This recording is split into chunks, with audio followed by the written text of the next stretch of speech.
Hi, welcome back to my channel. This is going to be a chatty video. No cards will be pulled. I've been asked a lot during my 4 years as being a healer to talk about what led me to my spiritual journey, and I'm finally at a place where I can talk about it. Let's start and go back to 2012 when I had my spiritual awakening at 17. I was an athlete at the time, and to cut a lot of time out of the video, I began to awaken to why I was even an athlete, and I realized that that wasn't my path anymore because it was put on me early that I was supposed to be this grand athlete and that was going to be my future and my life path. And when I had my spiritual awakening at 17, I realized that that is not what I wanted to do for the rest of my life, and I stopped. A lot of secrets came out about my childhood, and I'm going to issue a trigger warning because I'm going to be talking about molestation and domestic violence in this video. So if you can't handle that type of thing, then I don't suggest you watching this video. But a lot of that for me came up at 17. I moved out of my childhood home at 17. Well, one of them. And I was kind of on my own. You know, in Texas, you're a legal adult at the age of 17. So I was able to branch out and do my own thing. By the time I went into my senior year, like all of my extracurricular activities that I was involved in, which was basketball, I was on the step team, I was in student council, I was a student mentor, mentoring the younger, like the freshmen and the sophomores that came in. I stepped away from all of that and I went into hermit mode. I fell into a very deep depression. I even started astral projecting again. That was the first time I had experienced where, what is it called? I can't think of it.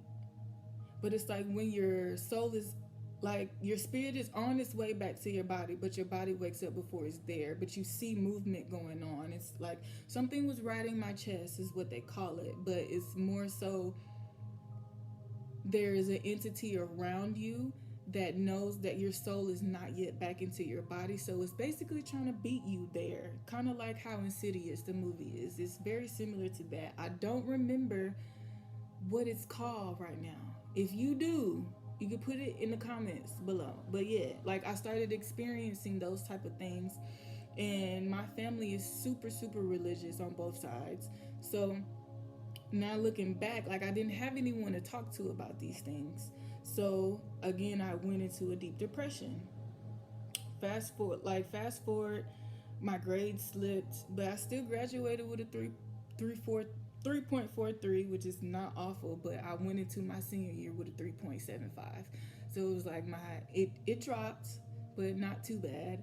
I went to college and I started to learn more about myself. Again, I was tapping into it and I was reading more so about conspiracy theories more than anything, but I have not yet picked up any cards or followed any spiritual practices at all at that point. But what I did cultivate was my confidence in doing other things. I got into modeling, not professionally, but I went to Jacksonville State University in Jacksonville, Alabama. They're trash. It's a predominantly white school, and the way that they treated African American students there, like they held them back greatly. And I'll leave it at that. But yeah, I got into a modeling troupe, and I found myself through fashion and expressing myself in the way that I dress. I have Saturn retrograde in my first house. Even though Saturn is retrograde, it doesn't take away from the influence of Saturn being there. And Saturn represents your father. My father was fairly controlling as far as with my appearances and with my relationships and how I connected to other people. So when I finally was able to branch out from up under him, I began to express myself in how I wanted to as an Aquarius rising. You know, we are very eccentric in our dress and it's very different and very bold. Um, yes. So during my course of college, I realized that school was not for me. I found myself falling asleep during the classes because they were so fucking boring. It's like, how can a professor that doesn't even like their job be enthusiastic about teaching people? Especially if the class is boring, gee, we're not gonna want to listen to you. And I'm intuitive and I've always have been, so I can tell when you're not interested. That's gonna make me not interested. I also realized that I can retain a lot more information and quickly if I'm doing it just with me. So 2 years of college, I changed my major like 5 different times. And I realized, I was like, this is not my route. This is not the way that I wanted to go. So I left college and moved back here, which is to Texas. Um, I'm trying to think, about 2021. By that time, I had 2 jobs. I had my car, I had my townhouse, and I felt accomplished when it how can I put it? I felt accomplished in the sense of making my way into adulthood, I guess you could say. I felt like an adult. I felt like I had my shit together because I had these things, but I was again miserable, working 2 jobs, slaving, and I had to work 2 jobs again because I didn't have the degree to back it up. But I had plethora of experience. I had worked retail 10 plus years. Um, but of course, y'all already know that shit don't matter. They want to take your blood type, a sample of your hair, and everything else before they try to pay you well. But yeah, and that is when I met my ex-husband. Um, it's hard to talk about, honestly, still, because I want to keep the discretion still. But during that marriage, I experienced domestic violence. There was physical abuse, sexual abuse, and financial abuse that happened within the confinements of that marriage. Um, his family was super religious as well. And I am the type of person that, having a Virgo Venus, first and foremost, I analyze, I pay attention to the little bitty things, including how your family connects with you. And my Venus and Virgo is in the 7th house. So when I was connecting with him, I noticed that how the women in his family presented themselves. And so I said, okay, well, maybe this is what he liked. And I decided to completely and wholeheartedly give myself up. And in the process, I lost myself. I went from being this fashionista and expressing myself to only wearing skirts and dresses. You know, I was an athlete. Most of the times I was in basketball shorts and slides. You know what I'm saying? Like back in those younger days, and to transition into being this fashionista, it was like I had a different type of style that I had mixed in with being a tomboy and still being feminine in that. But it was like I gave that up for this marriage. They were, again, heavily involved in religion under the umbrella of Church of God in Christ, which is Kojic, and it's very strict. Um, Again, with the way that they dress and how they presented themselves, the women, they don't have a right to really speak. You was just there to make your husband look good, really, to set an example for the other women in the congregation, and how as a woman you're not supposed to bring too much attention for yourself and don't speak out of turn. And it's basically completely the opposite of what I was. And so going through all that abuse and having an Aries moon, I had 2 Aries moons actually. In my chart, my moon is 1 degree from my Lilith. I have strong Lilith energy, And I talked about Lilith a little bit within one of my videos, and I'm gonna go into it here in a second. But both of my, so from the age of newborn till I was about 9, I lived with my mother, and from 9 until I left my childhood home at 17, I had a stepmother who was also an Aries. Um, their birthdays was actually 3 days apart. So yes, I have two Aries moons. Um, but having that strong Mars energy and being so confined and restricted under the umbrella of religion, it caused me to question everything. And especially because my ex-husband was a minister of music. And you guys know, if you don't know, that Lucifer is the god of music. He was an angel in heaven, but he got kicked out of heaven because he was mischievous and got sent here, and he used music to lure people down the wrong path. And I'm not saying that that's what he's doing. However, I do believe that he abused his power within that, and it caused me to question, like, how could you be this man of God that so many people have said that you are, but behind closed doors that is not what you act like. And I begin to question the Bible, church, preachers, all of that. And so going back to Lilith, my perspective on the serpent, when the serpent came to Eve in the Garden of Eden, she was picking, so you wasn't supposed to pick from the tree of knowledge of good and evil. But that to me is saying, why the fuck would you stay asleep? You need to know when somebody is in your face doing bad. You also need to be able to use discernment and see when someone is doing good. So that serpent came to Lilith to wake her up. She started to notice, oh, well, I'm this and I'm that. And the Bible was wrote by a man, which is why I feel that you're not supposed to take it literally.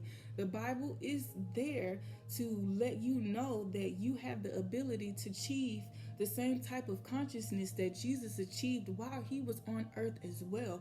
Not for you to take it literally and worship something outside of yourself. I don't believe that. And so going through all of that helped me to change that process. Again, what woke me up, my son was between six to 9 months old. I had a dream, and the first dream that I had was I was in a garage or a storage like place, and I remember the opening where it's like a door, it looked like a garage, how a garage is set up, and it had indentions in it. But at the top were windows, and there were 4 windows, and you could see that it was very bright and pretty outside. This space was filled with boxes. I saw myself bending over in these boxes, and out of nowhere, that serpent, a very big black king cobra, came from behind a box, and it faced me. I wasn't afraid of it. For whatever reason, I caught an attitude, and I saw myself doing like this, like, and it wasn't backing down from me either.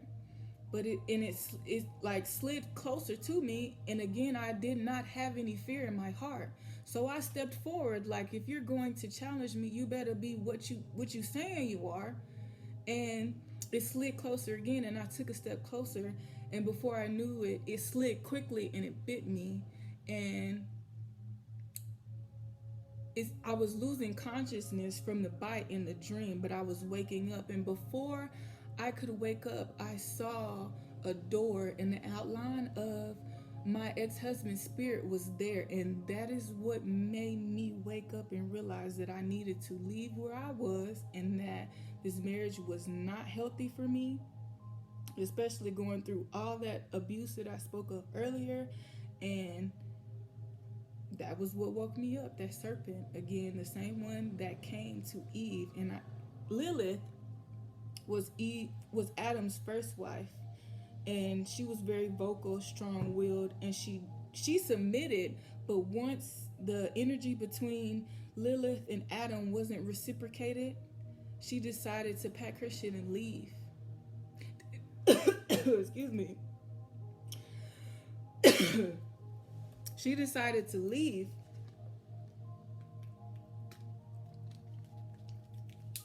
And I believe Lilith came back to Eve in the form of a serpent to also work her up and to show her, like, hey, you got to be able to see. You got to be able to trust your intuition. And they say that the serpent came to Eve because she was the weaker vessel, but a man's ego is so strong that the serpent had to come to the woman. A serpent wouldn't be able to come to a man, he would try to kill it. A woman is the, think about it, a woman is the only thing walking on earth that can navigate souls into the physical. That is the power that a woman holds. That is why the serpent came to Eve in the first place. And I believe the serpent is a representation of Lilith.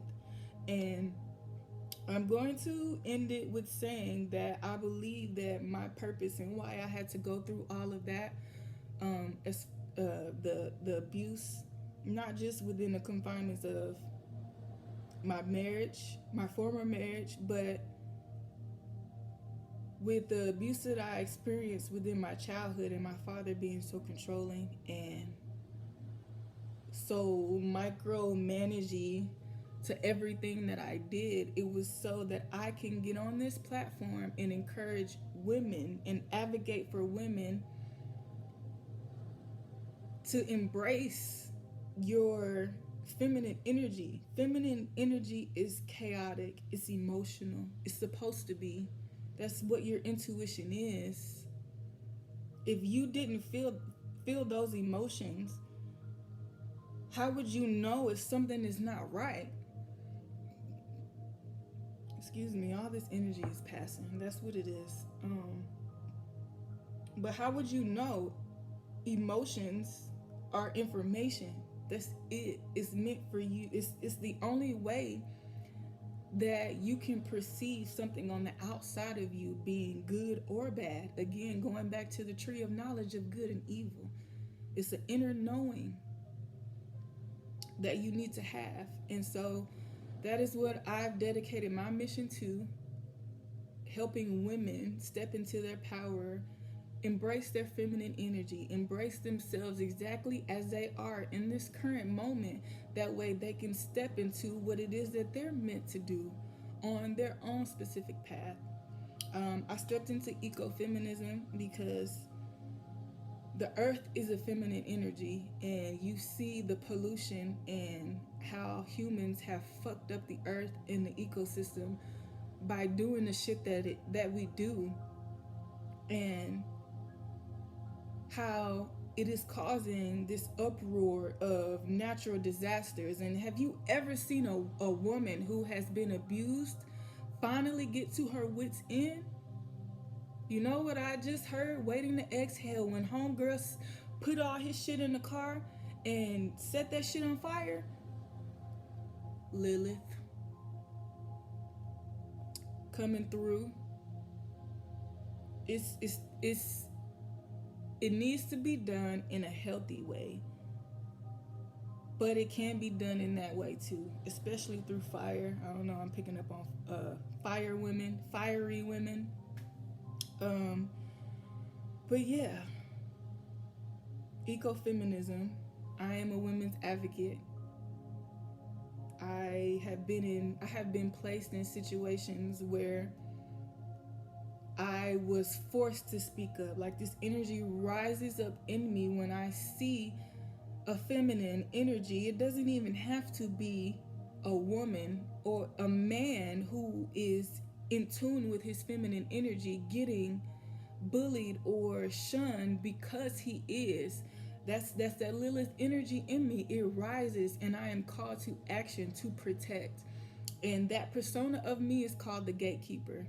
And the gatekeeper don't play. It is the gatekeeper within me is the protector of innocence. And I'm going to close and say that all of that is what led to my spiritual awakening and I understand and overstand my purpose now more than I have ever. So if you are a woman watching this, or if you're a male and you are super in tune with your feminine energy and you need a safe place, this is it. I've created this specifically for you. Also, you guys, my readings are not limited to just me flipping cards for you.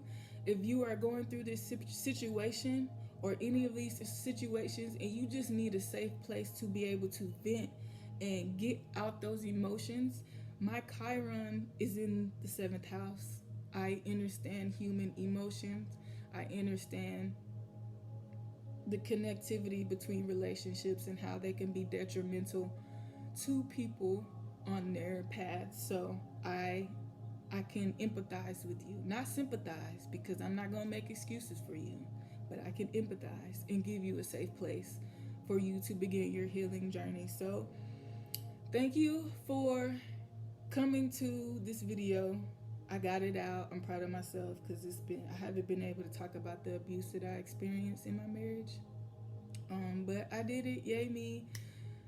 My readings are available and open to anyone that is needing guidance. Check out the link below. Follow my TikTok. I have a lot of information there about ecofeminism. I have an Archangel series that I'm going through. I'm talking about homeschooling my 4-year-old and how I've used that relationship to cultivate and show a different dynamic between mother and son. Just a lot of things, a lot of great things, a lot of healing things going on there too. So yeah, follow me. Stick around in this journey. Stick around, because I got you. I'll see you next time. Bye.